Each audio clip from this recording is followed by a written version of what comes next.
This video is being recorded on Wednesday, September 9th, 2020. Hello everyone, this is Nicholas Acosta and welcome back to the channel, CSCBVIP, also known as Computer Science for Blind and Visually Impaired People.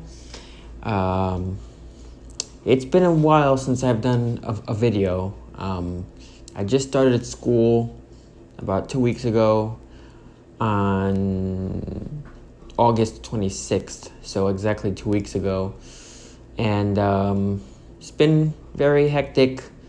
I'm going to school virtually this semester.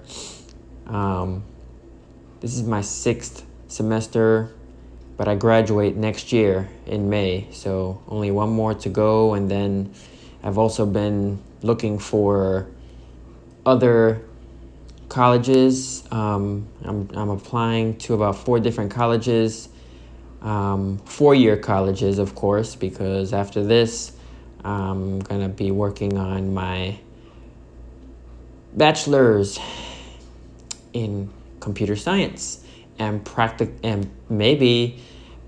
I might do a double major, either a minor or major, double major, computer science and software engineering. Yeah, maybe I'll do something like that, or maybe computer science and mathematics. I don't know what else I want to study, but I know I'm gonna study something else. I'm just trying to focus on getting my associates, and then I'm gonna worry about the rest later.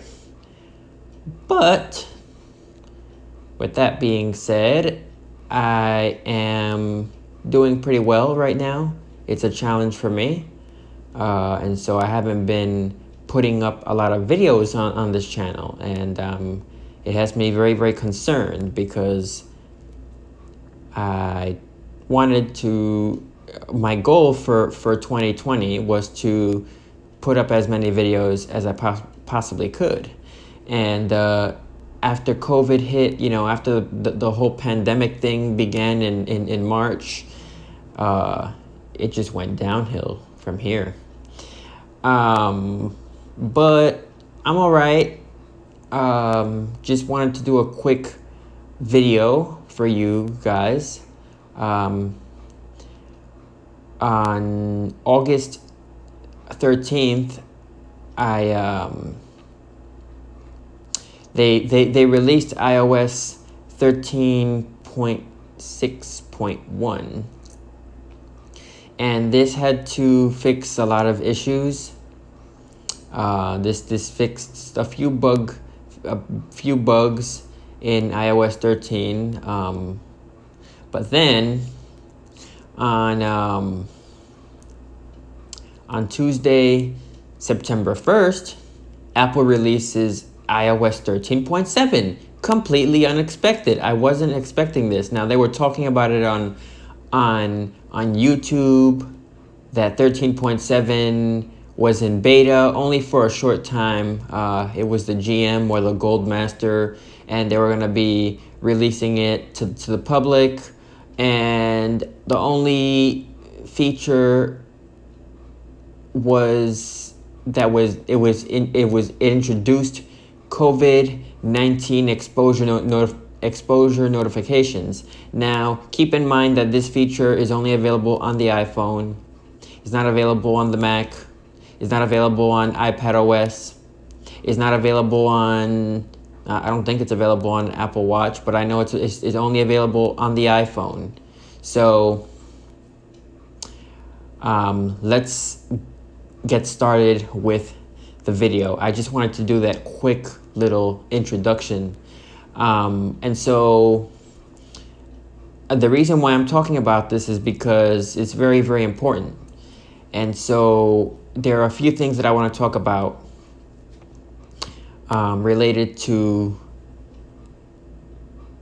iOS, iPadOS, and Apple's special event that they're going to be having. Yes, they're having a special event, but it's going to be a little bit different this year, but we will talk about that after I finish talking about iOS 13.7. which I was not expecting. And they were talking about this on YouTube for quite some time. I apologize if this video is a bit out of order, but I'm just waking up. And it's early in the morning here. It's like almost 9 o'clock in the morning. I don't know if you call that early, if you call that late, I don't know. But I just had to film this video, and I'm sorry that my background is looking like this. I don't have, I'm still trying to get my video, I'm trying to look for a camera or something that I can use, or something that I can use, because my background is horrible. You can't see my face, you can't see the screen, you can only hear my voice, and I'm trying to fix this, and this has been going on for the last few videos so far. So I'm trying to do something about it. So it's taken me a little while, but I'm sorry that this video is a little out of place, out of order. So iOS 13.7. So they were talking about iOS 13.7 for about a week or two. Maybe about a week to 10 days, and it was in the hands of developers, and it was really the final release. Now, if you are familiar with iOS 13.6, Apple they released, I think it was 13.6. Please forgive me if I'm wrong, but they released a feature called exposure notifications. Did it happen in 13.5 or 13.6? I think it's iOS 13.6 where they introduced it. Exposure notifications. And before, you had to have a supported app installed.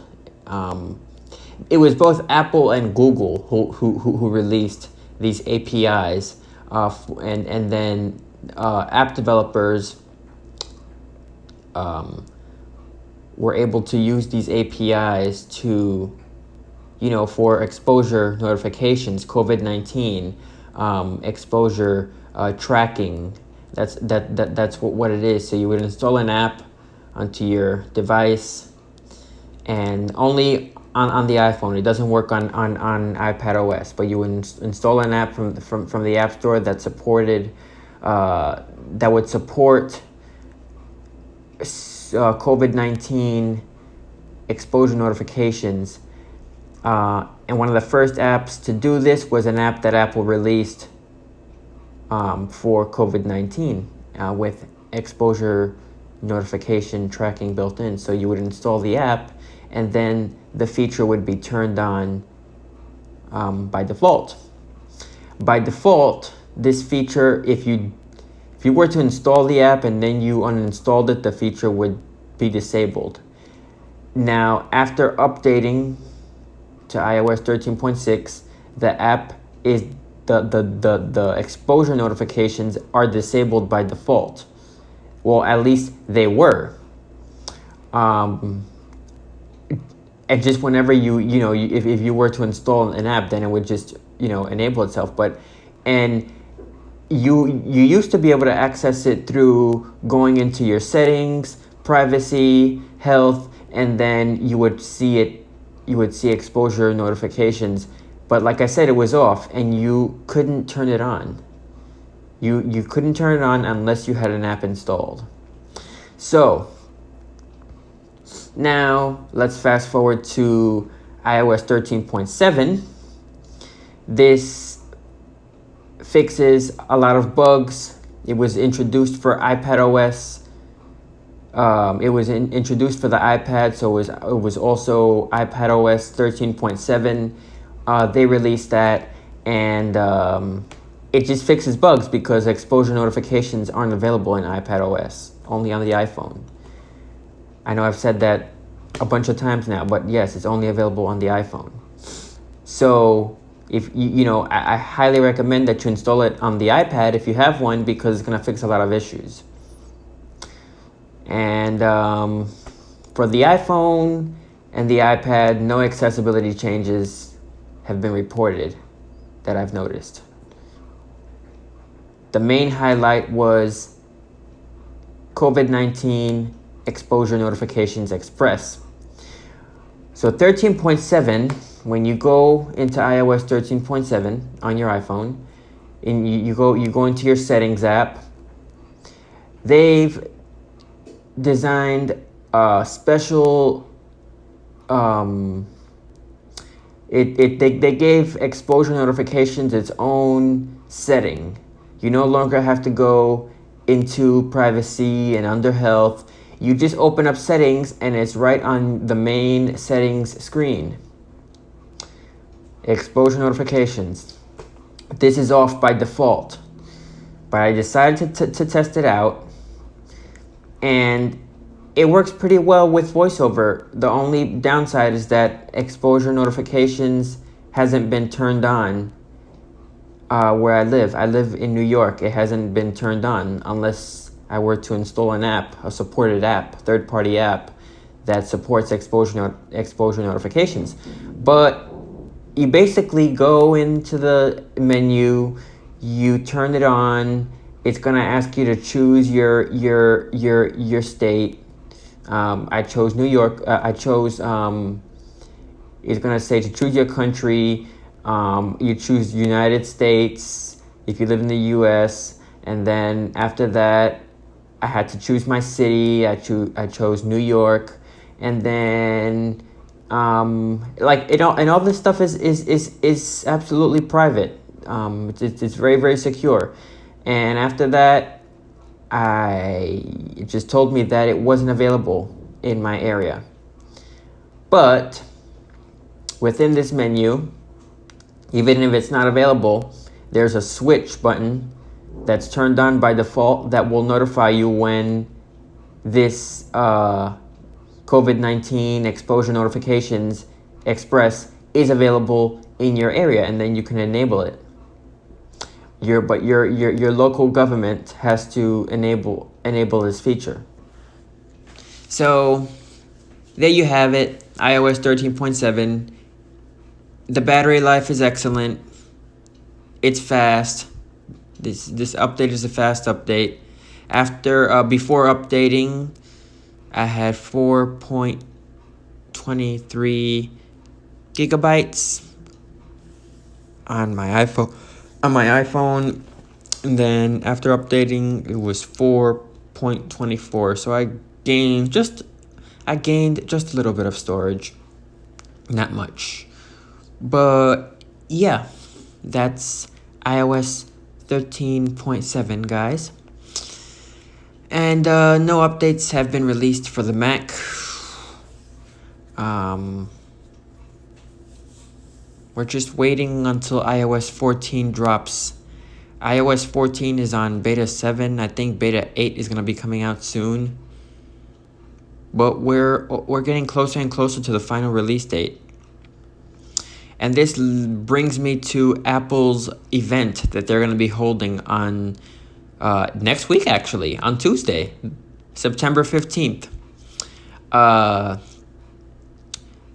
According to reports, they're not going to be, they normally release the iPhones, the new iPhone, the iPhone 12. But that's not going to happen. I think they're going to be delaying it until October. At least that's what I'm hearing from different news sources. And I think it has to do with all this COVID stuff. They're gonna be releasing the new iPhones in October. So I'm wondering if iOS 14 is gonna be released in October, a little bit later this year. It's usually released around the middle of September, but Apple, according to what I'm hearing, they're only going to be talking about the new Apple Watches, the Series 6, a new iPad Air, maybe possibly a new iPad Pro, just new iPad models in general.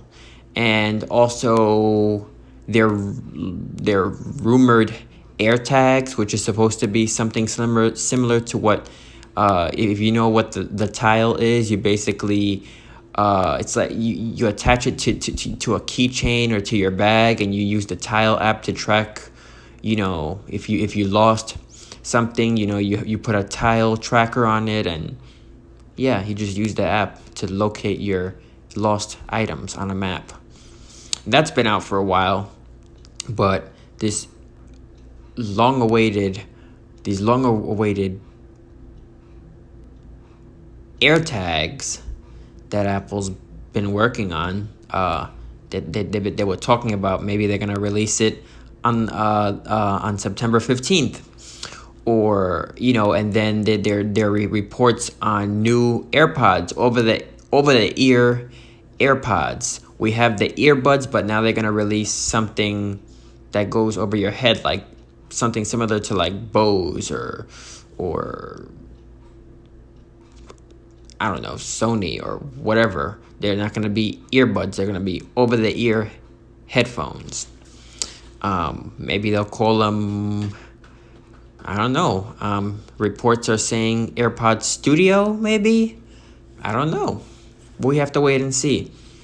And then when Apple had their last event in June, they released their Apple Silicon MacBooks. So I don't know if they're gonna talk about any new Mac hardware that's gonna support the silicon that is found in iOS devices.